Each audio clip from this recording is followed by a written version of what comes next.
Hello students, I am Dr. Parul Singh, Assistant Professor Sociology, Government Arts Girls College Kota.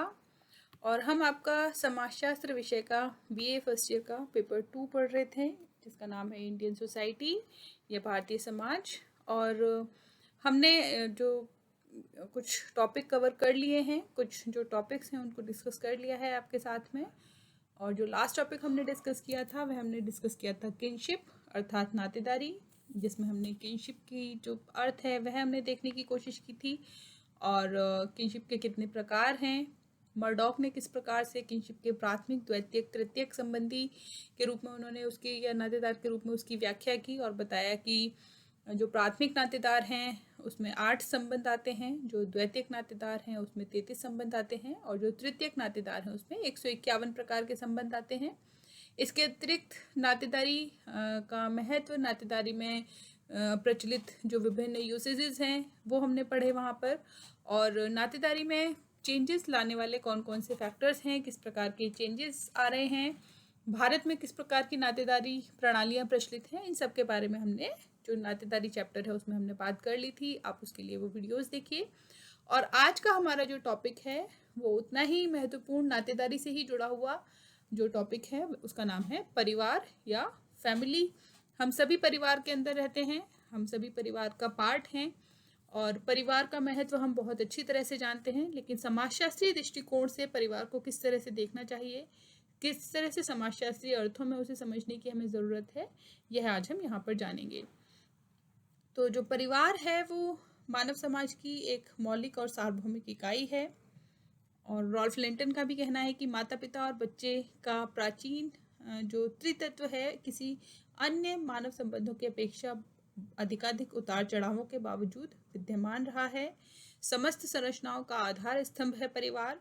मनुष्य की जो आवश्यकताएं हैं उनको 2 भागों में बांट सकते हैं। प्राथमिक आवश्यकताएं अर्थात ऐसी आवश्यकताएं जो कि उसके जीवन यापन के लिए प्रमुख हैं, और दूसरा है द्वितीयक आवश्यकताएं अर्थात वे आवश्यकताएं जो कि उसके जीवन के लिए प्रमुख तो नहीं परंतु वे भी अपना महत्व रखती हैं, और परिवार इन दोनों ही प्रकार की आवश्यकताओं की पूर्ति करता है। समाज के अस्तित्व और निरंतरता के लिए आवश्यक है कि नए सदस्य आएं और वे सामाजिक गुणों से पूर्ण हों। इस कार्य को परिवार प्रजनन तथा सामाजिकरण के आधार पर करता है। और मानव समाज में परिवार की स्थिति केंद्रीय होती है। परिवार मनुष्य की जैविक, मनोवैज्ञानिक, सामाजिक तथा अन्य समस्त प्रकार की आवश्यकताओं की पूर्ति पूरे उत्तरदायित्व और कर्तव्य निष्ठा से करता है। समूहों या सदस्यों के संदर्भ में परिवार एक समिति है। परिवार को जब नियमों या कार्य पद्धतियों के संदर्भ में देखा जाता है तो यह एक संस्था है। और परिवार को चाहे समिति के दृष्टिकोण से देखें या संस्था के, पर इस तथ्य पर दो मत नहीं हो सकते कि परिवार समाज की एक महत्वपूर्ण और सार्वभौमिक इकाई है। परंतु सभी समाजों में परिवार का एक ही रूप प्रचलित नहीं है। हमें परिवार के अलग अलग रूप देखने के लिए मिलते हैं। जैसे पश्चिमी समाजों में एकाकी परिवार या दाम्पत्य परिवार, कॉन्जुगल फैमिली जिनको बोलते हैं, की प्रधानता है, जबकि भारतीय समाज में जॉइंट फैमिली या संयुक्त परिवार और विस्तृत यानी कि एक्सटेंडेड फैमिली की प्रधानता है। सामाजिक जीवन को बनाने और सामाजिकरण में परिवार की महत्वपूर्ण विशेषता है। और चार्ल्स कूले ने परिवार को एक महत्वपूर्ण प्राथमिक समूह के रूप में देखा है। परिवार का अर्थ जब हम देखने की कोशिश करें तो इसकी जो व्युत्पत्ति है वह हिंदी शब्द परिवार अंग्रेजी भाषा के फैमिली का हिंदी रूपांतर है। और जो फैमिली है यह लैटिन भाषा के फैमुलस शब्द से बना है, जिसका अर्थ होता है एक ऐसा समूह जिसमें सभी सदस्य आ जाते हैं, जिसमें माता पिता, संतान, यहाँ तक कि जो परिवार के जो सर्वेंट हैं, नौकर तथा गुलाम इत्यादि भी इसके अंतर्गत शामिल माने जाते हैं।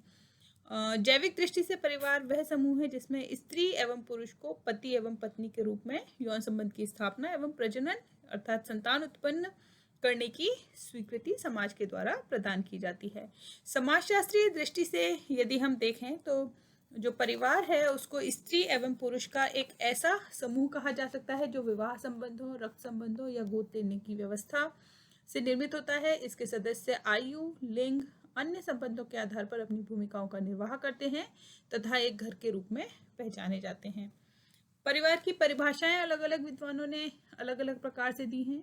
ऑगबर्न एवं निमकॉफ अपनी पुस्तक ए हैंडबुक ऑफ सोशियोलॉजी में लिखते हैं कि परिवार पति और पत्नी की संतान रहित या संतान सहित या केवल पुरुष या स्त्री की बच्चों सहित कम या अधिक स्थायी समिति है।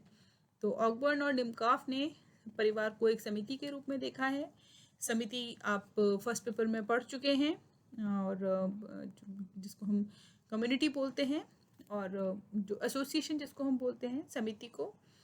तो जो एसोसिएशन है उसकी जो विशेषताएं हैं आप उनको यहाँ पर फिट करने की कोशिश कीजिए, और फिर देखिए आप इसकी परिवार की एक समिति के रूप में व्याख्या कर पाएंगे या नहीं कर पाएंगे। इसके अतिरिक्त मैकाइवर एवं पेज ने सोसाइटी नामक अपनी पुस्तक में लिखा है कि परिवार पर्याप्त निश्चित एवं टिकाऊ यौन संबंध द्वारा परिभाषित एक समूह है जो प्रजनन अर्थात बच्चों के जन्म तथा बच्चों के पालन पोषण की व्यवस्था करने की क्षमता रखता है। बर्गेस एवं लॉक ने बहुत महत्वपूर्ण परिभाषा दी है अपनी पुस्तक द फैमिली में कि परिवार व्यक्तियों का एक समूह है जो विवाह, रक्त एवं गोद लेने वाले संबंधों से जुड़े होते हैं, जो एक गृहस्थी का निर्माण करते हैं, जो पति पत्नी, माता पिता, पुत्र पुत्री, भाई बहन के रूप में अपनी अपनी सामाजिक भूमिकाओं को निभाते हुए एक दूसरे से अंतर संचार तथा अंतर्क्रिया करते हैं तथा एक सामान्य संस्कृति का निर्माण करते हैं। इसी तरह से इलियट और मैरिल ने अपनी पुस्तक सोशल डिसऑर्गेनाइजेशन में लिखा है कि परिवार को पति पत्नी तथा बच्चों की एक जैविक सामाजिक इकाई के रूप में परिभाषित किया जा सकता है। परिवार एक सामाजिक संस्था भी है और समाज द्वारा मान्य एक ऐसा संगठन भी है जिसके द्वारा कुछ मानवीय आवश्यकताओं की पूर्ति की जाती है। तो जो परिवार की जो अलग अलग डेफिनेशंस हैं, इन डेफिनेशंस के बेस पर यह कहा जा सकता है कि परिवार एक इस प्रकार का समूह है जिसके सदस्य विवाह या विधिवत गोद लिए जाने द्वारा मान्य संबंधों के परिणाम स्वरूप परस्पर जुड़े होते हैं। उनमें आपस में स्नेह, सहानुभूति, सेवा, त्याग की भावना पाई जाती है। और इस प्रकार जो परिवार है उसको 3 परिप्रेक्ष्यों द्वारा देखा जा सकता है। पहला है संरचनावादी या स्ट्रक्चरलिस्ट विद्वान परिवार को ऐसे संबंधों की संरचना के रूप में देखते हैं जिसमें अंतर संबंधित परिस्थितियों व भूमिकाओं तथा सदस्यों के बीच सुव्यवस्थित अधिकारों व उत्तरदायित्वों की व्यवस्था पाई जाती है। वहीं प्रकार्यवादी यानी फंक्शनलिस्ट जो होते हैं वो परिवार को एक ऐसी इकाई मानते हैं जिसके सदस्यों में प्रकार्यात्मक संबंध पाए जाते हैं तथा यह देखने का प्रयास करते हैं कि परिवार संपूर्ण सामाजिक व्यवस्था को बनाए रखने में क्या योगदान देता है।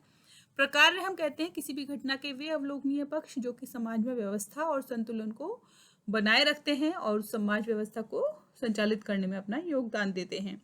अंतरक्रियावादी या इंटरैक्शनिस्ट जो है वो कहते हैं कि परिवार को सदस्यों के बीच पाई जाने वाली परस्पर अर्थपूर्ण अंतरक्रिया की व्यवस्था के रूप में देखते हैं तथा परिवार की संरचना एवं भूमिकाओं की विविधताओं को समझने का प्रयास करती हैं।